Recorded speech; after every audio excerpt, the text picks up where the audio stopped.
Welcome to Mad Oblity TV. I'm Tom Tucker. And I'm Diane Simmons. Today we're going to talk about religious conflicts, the Spanish Armada, and how Asia continues to beckon.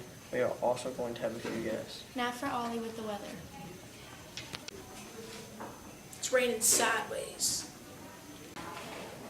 Thanks, Ollie. Now to Trisha Takanawa with our first interview. Okay. Hello, I'm Trisha Takanawa and I'm here with Rashada Lakeisha. How are you doing? I'm doing good. How about you? Good. So how was it like living during the 1530s? Not so good, because of what King Henry VIII did. What did he do? He made Catherine of Aragon, and when she didn't produce a male heir, he wanted to divorce her. But that was against the Catholic Church, and it all went downhill from there. Well, that's not good. But anyway, that's all the time we have.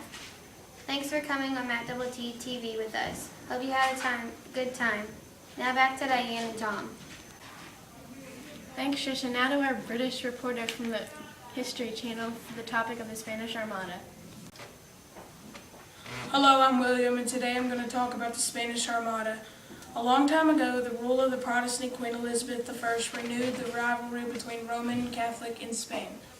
Spain's King Philip II helped to make England a Catholic nation again. In 1588, Philip made a fleet of 130 warships known as the Spanish Armada to force Elizabeth from the throne. A fleet of Spanish ships and English ships met off the coast of France. Barely half of the Spanish Armada returned to Spain. It changed the balance of power in Europe.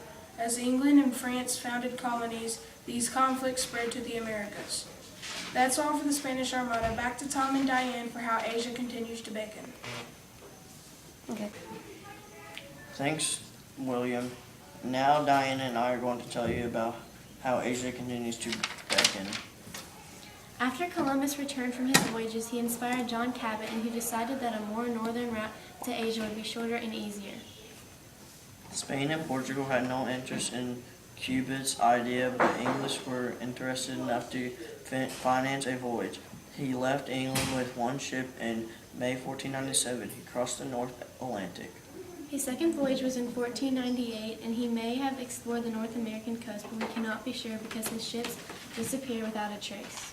England, France, and Holland are financed voyages after that to find the Northwest Passage, a sea route from the Northwest Atlantic to the Pacific that passed through or around North America. In 1524, Giovanni de Verassola searched for such a passage for King Francis I of France.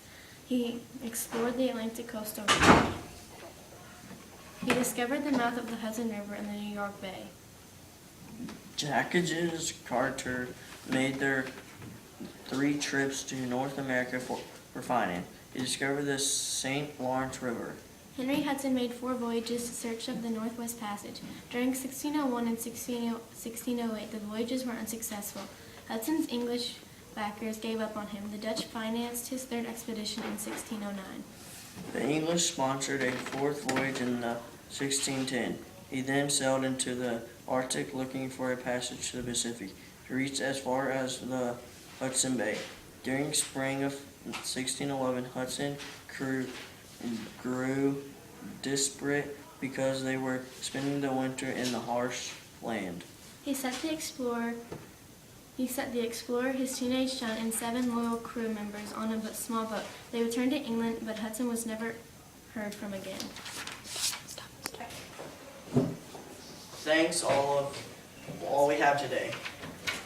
I'm Tom Tucker. I'm Diane Simmons. I'm Trisha Takanawa. I'm William. I'm Rashada Lakeisha. I want to especially thank our guests for coming. Thanks for joining us. See you next time. Bye. Bye.